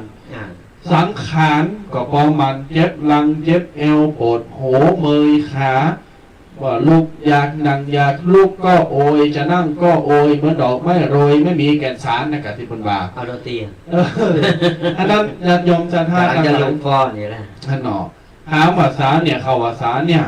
ถ้าบาสะดกไปนอนกล่อมปิ้นหยังแต่ขอเมตตาไปรวมกันทำบุญตักบาตรพระใจว่าจะเห่อกันไปเฉพาะวันอาสาฬหบูชานะทุกวันพระในกลางภาษาเนี่ยเป็นลักชัยเป็นสิ่งที่รวมนำใจของเจ้าปุตจะหารได้เลยว่าหมู่บ้านนั้นหรือวัดนั้นหรือว่าพื้นที่นั้นชุมชนนั้นเนี่ยมีญาติโยมศรัทธาดีเป็นเจ้าปุตหักวัดหักวาเนี่ยนักหน่อยเท่าใดแต่บางวัดนี่บอกว่าใครมีบางวัดก็หลายบ้านหลายบ่ออันนี้ก็เป็นสิ่งที่บางวัดก็มีเห็นเลยญาติโยมศรัทธาต่างหลายอันนั้นพี่น้องศรัทธาดีจักภาวนา กายภาวนาตัวภาวนาใจไปลงเกียนลงตันทำบุญตักบาตรมาขาดทุกวันพระหรือแม้กระทั่งว่านอกเหนือจากปัจจัยวันพระวันธรรมดาปกติกับไปได้พากันไปปฏิบัติธรรมในชงกวัสาเกาะแต่ละวัดจะมีกิจกรรมเนาะตุนปีแดงจะมีกิจกรรมอย่างเช่นว่าบางวัดตอนบ่ายมันก็จะได้ทำปิ้นกับปิ้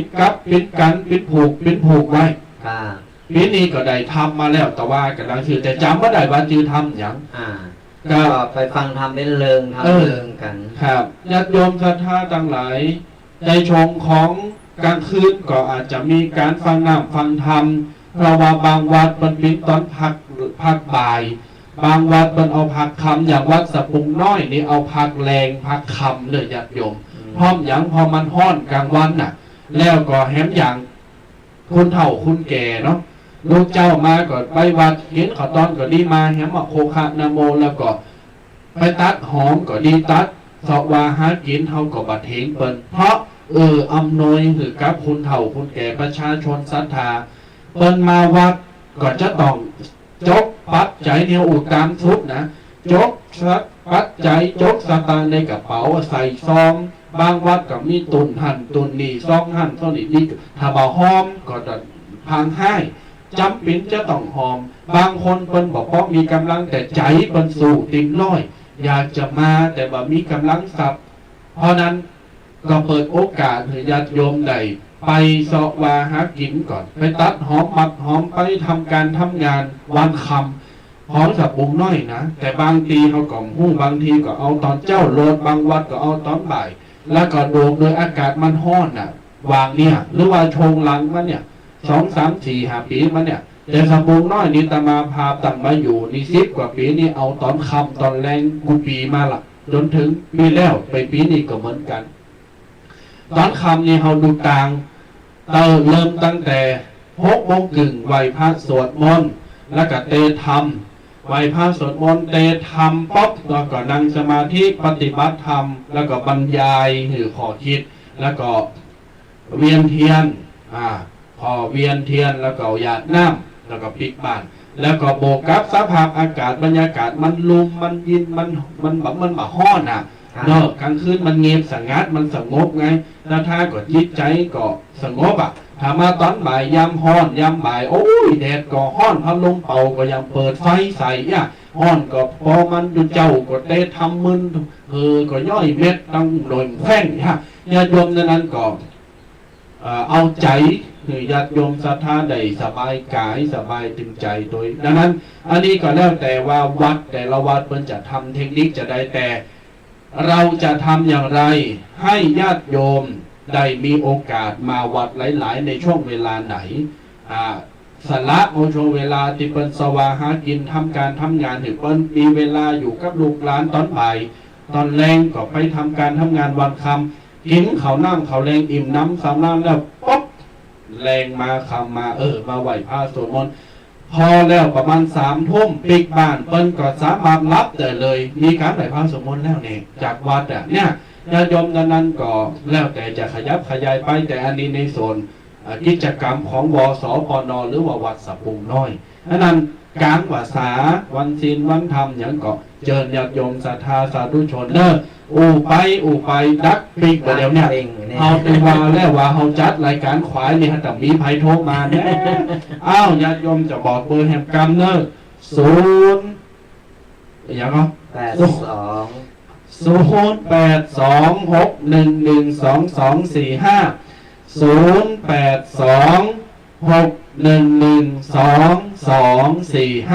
เจิญญาติโยมโทรมากับโทรมาตุเจ้าก็จะอู่จ๋ากันไปเนาะสงสัยเพิ่นถ้าอย่างงอน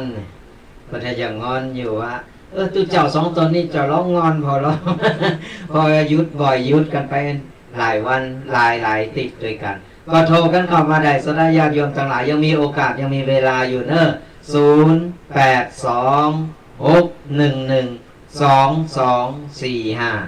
ก่อนอื่นก็ฝากรายการกันตัวสดญาติโยมทั้งหลายทุกๆวันเสาร์แล้วก็วันติด2 วันโดยกันเริ่มตั้งแต่เวลา 8 โมงจนถึง 10 โมงโดยประมาณใครที่กำลังเข้ามาฟังหรือเข้ามาพอรายการอยู่ก็ติดตามกันได้หลายๆช่องทางไม่ว่าจะเป็นทาง Facebook ช่อง YouTube หรือทางวิทยุเอาที่สะดวกสบายสดญาติโยมก็และก็หลายๆกลุ่มก็กดไลค์กดแชร์ฝากกดไลค์กดแชร์กันโดยเนี่ยเป็นการกระจายบุญกระจายธรรมะหรือสดญาติโยมเพิ่นจะได้หู้กันโทรถึงจะได้อู่กันโทรถึงก็โทรมาหือกำลังอกกำลังใจกันได้ที่0826112245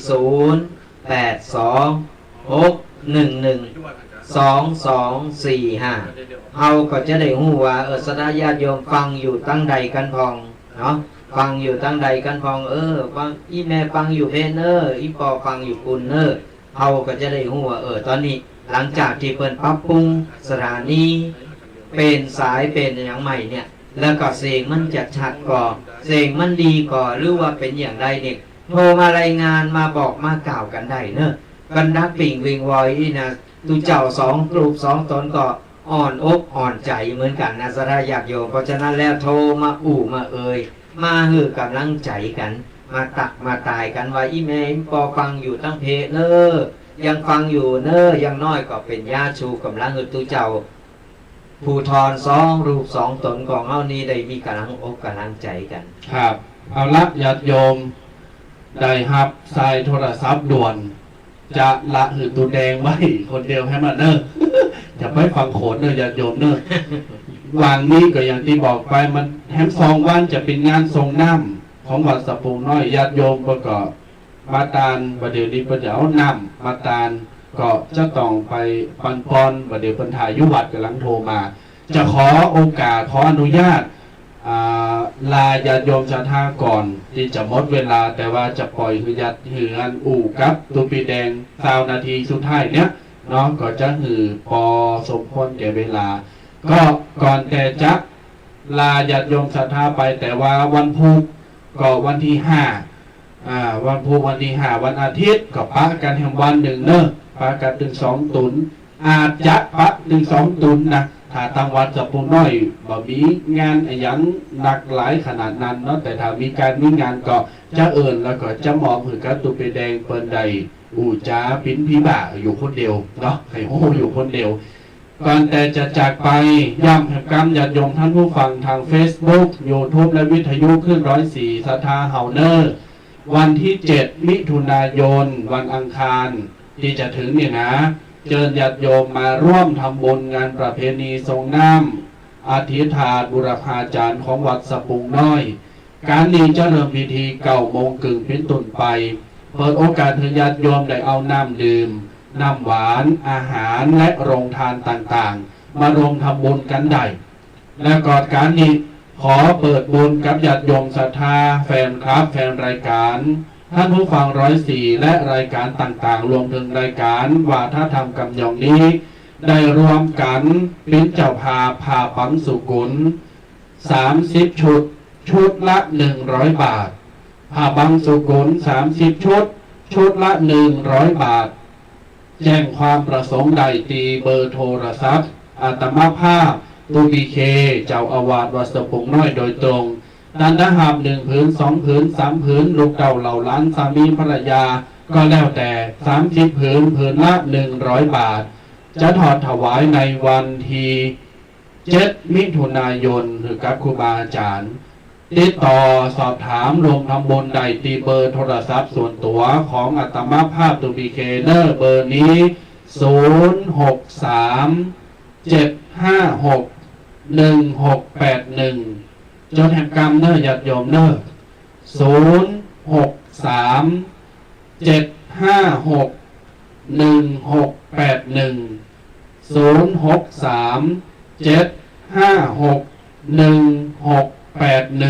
ขอฝากบุญสุดท้ายไว้กับญาติโยมสุดท้ายนี้หมายความว่าก่อนจะถึงวันงาน2 วันพุธวันฮือนี่แหละนะเข้าใจเข้าใจเอาละจะปันปอนกับญาติโยมศรัทธาขออนุโมทนาเดี๋ยวก็ฟังกับตุปีแดงต่อไปจัตตารโอธรรมาวัฏันติอายุวันโนสุขังพลังซียูอาเกนทูมอโรเจริญปอนก็ตุปีเคบันแวบไปแหมแล้ว ก็เป็นอย่างศรัทธาญาติโยมทั้งหลายก็โทรมามากันได้อยู่ตอนนี้ยังมีเวลาเหลือสัก20 นาทีก็มากับตุปีแดงกันต่อก็อย่างที่บอกศรัทธาญาติโยมทั้งหลายการทำบุญสั่งสมบุญเนี่ยคือเขาสั่งสมกันเอาไว้เถอะเปิ้นว่าอย่ารองน้ำฝนเมื่อใกล้ซาอย่ารอแก่ชราและค่อยทำบุญนี่มันว่าตั้งผลมันว่าตั้งการมาหู้โตแห่งกรรมอย่างที่ได้ไปว่ามาหู้โตแห่งกรรมก็เฮ้ยเนาะเติกลูกเติกหลานเฮ้ยเนาะเติกอันเติกนี่เติกแข้งเติกขามันก็เลยกลายเป็นว่า ว่าท่านได้สั่งสมบุญสกรรมพอว่าท่านได้สั่งสมบุญมันก็เลยกลายว่าเฮามาเสียได้ภายหลังในเมื่อเฮามีโอกาสเยะได้ไปเป็นทำไปเถอะสดาญาติโยมทั้งหลายทำไปเถอะการทำบุญสั่งสมบุญนี่บุญเล็กบุญน้อยเกิดขึ้นเสมอเฮาทำด้วยความตั้งใจทำด้วยเจตนาของเฮาอย่างที่บอกคือเฮาอยู่ที่บ้านเฮาเกิดดีคิดดีพูดเกิดดีพูดดีทำดีแค่ตัวอย่างเฮาก็ได้บุญได้กุศลแล้วอยู่บ้านก็สอนลูกสอนหลานหือธรรมะลูกหลานเป็นการเผยแผ่เป็นการได้บุญได้กุศลญาติญาติโยมฟังรายการอยู่ทาง Facebook หรือว่าทางช่อง YouTube นี่ก็สามารถกดไลค์กดแชร์เป็นการแชร์บุญแชร์กุศลก็ได้บุญเป็นบุญเล็กบุญน้อยเฮาสั่งสมกันเข้าไว้ก็ต้องไปรอถึงเวลาเมื่อถึงเวลาก็ได้ก็เสียดายนี่เวลามันบ่รอไผมันบ่ค่อยถ่าไผสลายาติโยมเพราะฉะนั้นเฮามีโอกาสมีเวลาเฮารีบทำไว้เลยสั่งสมไว้เลยแล้วเฮาจะบ่เสียใจในภายหลังในการสั่งสมบุญเมื่อกี้นะครับวันนี้เฮาได้ถึง2รูป2ตนได้นำมามาหรือสถาญาติโยมได้ฟังกันเนี่ยก็เปอว่าหรือสถาเอามาเตือนหรือสถาญาติโยมได้ฮู้ว่าบางทีเนี่ยฟังไปก็ตู้เจ้านั่นก็มาตู้เจ้านี่ก็มามันก็เลยให้ลืมไปในเมื่อลืมไปแล้วเนี่ยเฮาก็สามารถที่จะทุกปีถึง2รูป2ตนก็เลยเอามาเตือนเอามาบอกย่ำหรือสถาญาติโยมเนี่ยได้นึกได้คิดได้ว่าลืมไปกันตุปีบ่ก็ลืมแต่เนี่ยมันก็เป็นอย่างนั้นเพราะฉะนั้นแล้วเนี่ยบาดดีละบาดดีลืมยิงไก่งานบุญใหญ่ก็จะเป็นงานวันเข้าพรรษาอาสาฬหปูชานี่วันสำคัญทางศาสนาเนี่ยก็เป็นงานใหญ่ตีไก่เข้ามาแล้วคือเฮาเกมเนอร์เกมโตกันสรญาติโยมเกมเนอร์เกมโตเกมอกเกมใจกันแปลงใจใสมันสะอาดหยังที่มันกวางได้เฮาก็ละกวางไปเฮาปล่อยว่างไปว่าต้องเอาเรื่องเก่าๆพูดคุยเรื่องเก่าๆมามาจ้ามาวากันเอาเรื่องใหม่ๆเอาปัจจุบันของเฮานี่แหละว่าที่ผ่านมาแล้วก็เป็นบทเรียนเป็นบททดสอบเพื่อเฮาเนี่ยว่าเฮาได้ผ่านร้อนผ่านหนาวผ่านอย่างมากพองอยู่ในความทรงจำแต่ว่าเฮาบ่ได้เอามาเป็นอยู่ในหัวคิดที่เฮาจะต้องเอามานั่งกึดเรื่องที่ผ่านมาแล้วเรื่องไม่ว่าจะเป็นเรื่องดีบ่ดีเรื่องใดดีเฮาก็สามารถนำมาเป็นแบบอย่างเรื่องที่มันบ่ดีผ่านไปเฮาก็วางไปถือว่าเป็นบทเรียนที่ทำของเฮาเนี่ยได้ผ่านมาแล้วและต่อไปเฮาจะบ่ทำแบบแล้วนี่คือเฮาปล่อยวางคือเฮาเอาตั้งหน้าเป็นไปโดยการแก่โตลงมาแล้วถึงวันเนี่ยเฮานอนรับเฮาตื่นขึ้นมาปุ๊บแก่ไปแห่งวันหนึ่งแล้วตื่นมาวันแก่ไปแห่งวันหนึ่งแล้วก็เฮาพิจารณาอย่างนี้เฮาก็จะได้ปลงเฮาก็จะได้ว่าประเดี๋ยวนี้อย่างที่มันควรจะปล่อยว่างแล้วเฮาก็ปล่อยว่างไปละวางไปเองมันไม่ใช่ของเฮามันของที่ว่าโชว์ข้างโชว์ข่าวที่อยู่กับเฮาแต่ของที่จะติดโตได้คือบุญกับบาปที่จะติดโตเฮาไปก่อนเฮาลองมาคืออันนั้นก็ของกูอันนี้ก็ของกูซื้อไว้เสียได้ไม่อยากตายเสียได้อยู่เสียได้อันนั้นเสียได้อันนี้เป็นโหงหันโหงนี่ตายก็ตายตาบัดรับเนี่ยเพราะว่าเฮาเป็นโหงเอาโหงอันโหงนี่อยู่มันก็เลยทำมือเฮาเนี่ยเดี๋ยวขออนุญาตคำนี้มันก็ทำมือเฮาเนี่ยเป็นตุก เป็นกังวลอยู่อันเพราะฉะนั้นเนี่ยก็ฝากศรัทธาญาติโยมเอาไปกึดลองเอาไปพินิจพิจารณาพอว่าทีตุปีตุเจ้ายองสองรูปศรัทธาญาติโยมทั้งหลายก็เฮาได้นำมาเฮาฟังแล้วเฮาบ่นำมาปฏิบัติบ่นำมาใจมันก็บ่เกิดผลบ่เกิดประโยชน์อะไรอย่างขึ้นมาเลยก็เฮานำมาปฏิบัตินำมาใจสิ่งนั้นก็จะทำให้เฮาเนี่ยมีความสุขตั้งใจ และก็ได้ชื่อว่าประมาทในการใช้ชีวิตเนี่ยก็คือศรัทธาญาติโยมลองเอาไปกึดกันยังมีเวลาเนอะโทรมาคือกำลังใจกันได้เนอะ0826112245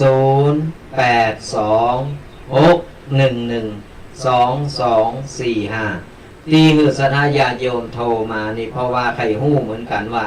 ศรัทธาญาติโยมฟังแล้วเป็นอย่างไรพองทองพูนหลังจากที่เปิ้นปรับปรุงสถานีโดยการเปลี่ยนสายต่างๆที่มันใช้งานมาเมินหลาย10 ปีแล้วเนี่ยมันชำรุดมันพุมันพังมันใจบ่ได้ไปยิงไปโดนอากาศโดนน้ำโดนฝนโดนลมต่างๆตอนนี้เพิ่นปรับปรุงเรียบร้อยแล้วฟังแล้วเป็นได้พองชัดเจนก่อหรือว่าฟังดีหรือเก่าหรือว่าฟังแล้วยังกระปุกตะกักยังติดขัดอย่างใดก็โทรรายงานมาได้เฮาก็จะได้เอามาปรับปรุงเอามาปรับเป็นหรือมันดีศรัทธาญาติโยมก็จะได้ฟังได้อรรถรสในการฟังธรรมะแล้วว่าเรียกว่าดับขาดให้หายมันเยะเสียอารมณ์ทำเฮาจิตใจหมองลงไปฟังธรรมะก็เลยไม่ได้อรรถรสในการฟังแต่ก่อนเฮาได้ปรับปรุงมันดีศรัทธาญาติโยมฟังแล้ววันนี้เสียงแจ่มใสดีชัดเจนดีเนาะฟังแล้วบาตะกุกตากักเฮาก็จะได้หู้แล้วว่าประเดี๋ยวนี้สถานีหลังจากปรับปรุงมาแล้วดีขึ้นจากหนักนี่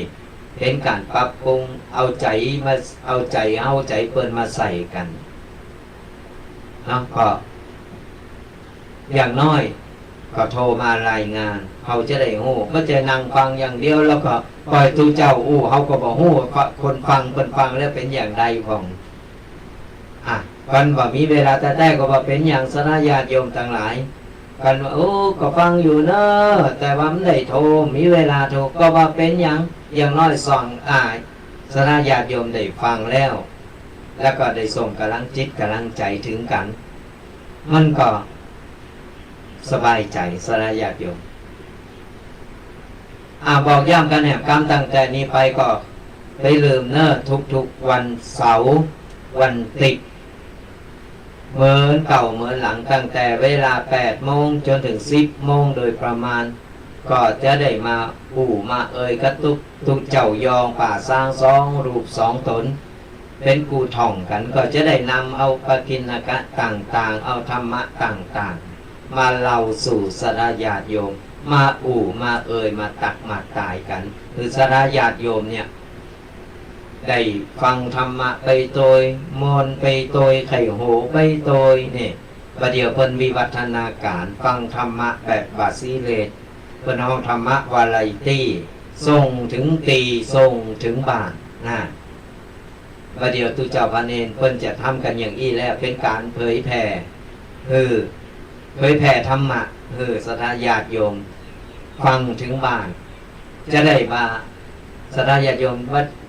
จะได้บ่ต้องอ่างว่ามาฟังธรรมใครฟังธรรมเน้อฟังบ่ได้มาบ้าใดมีไปส่งลูกหลานกับไปเยการหมดประเดี๋ยววิวัฒนาการแล้วเทคโนโลยีมันส่งถึงตีแล้วเพราะฉะนั้นเดี๋ยวนี้สบายประเดี๋ยวนี้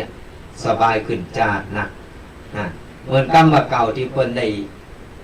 ทำนายเอาไว้หลายอันหลายอย่างว่าต่อไปเนี่ยคนจะกันโดยที่ว่าหันหน้าหันตาก็เหมือนกับว่าโทรศัพท์นี่กับประเดี๋ยวนี้นักหรือเก่าดีหรือเก่านะศรัทธาญาติโยมก็จะนักหรือเก่าดีหรือเก่าอันซ้ำปัจจัยว่าหันหน้าหันตาประเดี๋ยวนี้หันหน้าหันตากันแล้ว อยู่ประเทศเมืองนอกเมืองนานี่ก็สามารถโทรโทรหันหน้ากันเลยกันได้หันหน้ากันได้ทั้งอยู่คนละประเทศคนละสี่โลกแต่ก็สามารถกันได้นี่วิวัฒนาการเพิ่นปรับปรุงมาใหม่กูสิ่งกูอย่างอำนวยความสะดวกสบายอย่างสถาญาติโยมมาเดียวนี้ก็ฟังทางวิทยุว่าเฟซบุ๊กว่า YouTube ว่าตั้งกลุ่มไลน์กลุ่มต่างๆก็นั่งฟังแล้วก็นั่งพออยู่ที่บ้านได้นี่มันทันสมัยเพราะฉะนั้นเราต้องใจมีประโยชน์โดยการเผยแผ่ธรรมะคือสถาญาติโยมการคือธรรมะยอมชนะกูอย่างสถาญาติโยมก็กดไลค์กดแชร์ใครที่มีโทรศัพท์ขอตั้งโทรศัพท์ตั้งช่อง Facebook YouTube นี่ก็กดไลค์กดแชร์ส่งต่อไปได้หรือว่าฟังวิทยุแล้วก็สามารถนำไปไปเปิดดังๆคือลูกคือหลานวันเสาร์วันอาทิตย์นี่นะเปิดดังๆคือลูกคือหลานได้ฟังตัวแล้วมันฟังไปเดี๋ยวมันก็ซึมซับเข้าไปแล้วมันอย่างน้อยเนี่ยมันก็จะได้เข้าไปในส่วนของหูของสมองเข้าไปมันก็จะได้พับจะได้นำไปใจเกิดความเคยชินเกิดความว่าถึงวันเสาร์วันอาทิตย์หรือว่าทุกๆวันก็อยากจะฟังธรรมะนะพอธรรมะประเดี๋ยวก็ปั๊บวิวัฒนาการใหม่ไม่ใช่มานั่งฟังไปก็ใครรับไปประเดี๋ยวนี้ตุเจ้าพาเนนแต่ละรูปมันมีเทคนิคในการเทศโดยการฟังไปตัวใครโหไปตัวได้ได้กันตัวได้ตักตายกันอยู่คนละจังหวัดอยู่คนละสิ่งเราก็โทรมามามาหือกำลังใจกันได้นี่มันเป็นอย่างเนี่ยเขาก็ต้องปรับจิตปรับใจของเขาโดยปรับจิตปรับใจสร้างวิสัยทัศน์ถึงมันกว้างถึงเขาจะเป็นคนแก่แต่บาไล่น้ำยาโดยการที่ว่าพัฒนาจิตใจเปิดวิสัยทัศน์ถือกว้างมันถึงจะได้ตันเราอ่อนเราอ่อนประเดียวนี่ถึงเราอ่อนสถานญาติโยมต่างหลายต้องมันเน็ตเหลือเฮากันรุ่นเฮานี่ยังสมัยจับก่อนนี่จะโทรศัพท์หากันนี่ต้องเอาไว้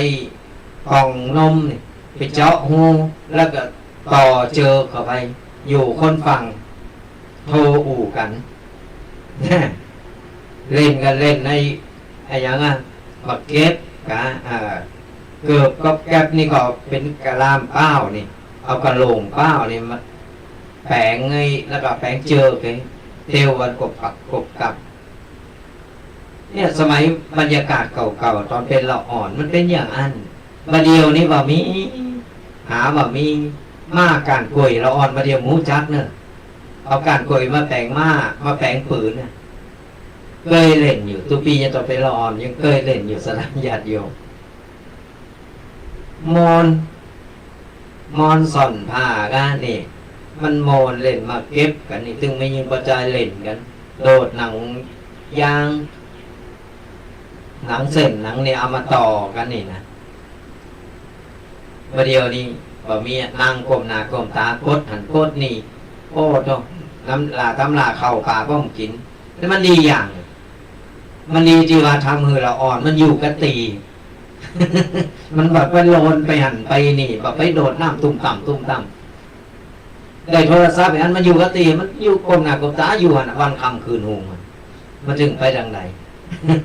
เพราะฉะนั้นเทคโนโลยีต่างๆมันมีถึงดีถึงโตดเอาใจมีประโยชน์มันก็เป็นประโยชน์กับโตของเราอาราธนาญาติโยมทั้งหลาย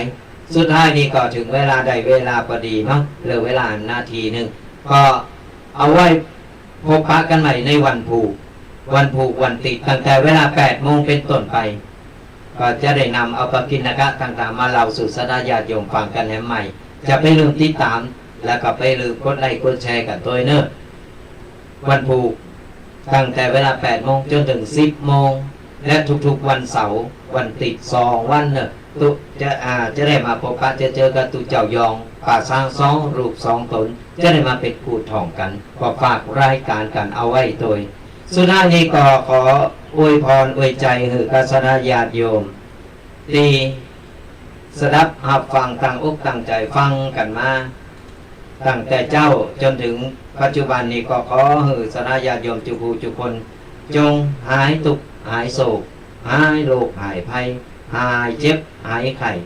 นึกหวังสิ่งใดก็ขอให้สมปรารถนากูสิ่งกูประการ